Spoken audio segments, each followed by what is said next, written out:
Hello mga idol, kung familiar kayo sa G20 at saka RX3 Pro mga idol. Ngayon naglabas naman ng bagong earphone, ito si Flexton mga idol. Ito po yung G21 natin mga idol, no? So as you can see, ganyan po yung bunch niya mga idol. So tara, samahan nyo mag-unbox. Let's go!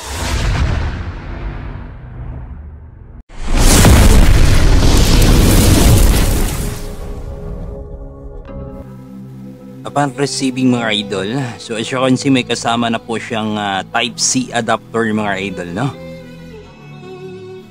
Kung nagustuhan nyo si G20 natin mga idol at saka si RX3 Pro natin mga idol, for sure mga idol magugustuhan nyo rin si G21 kasi yun nga mga idol, upgraded version po siya mga idol, no? So mas pinalakas niya mga idol yung base, pinaganda yung design.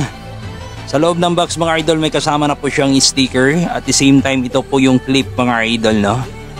Ang nagustuhan ko nitong G21 mga idol, naka-ano na po siya mga idol, naka-stainless na po siya mga idol. Tapos maganda na po yung buds niya mga idol. Hindi po siya nahuhulog mga idol, no? Kasi fit na fit po sa pahinga natin mga idol. So yun nga, 1 meter na po yung haba niya mga idol. Naka 3.5mm po siya mga idol. At may free na jack mga idol. Kaya kung gusto niyo ito mga idol, check out nyo na.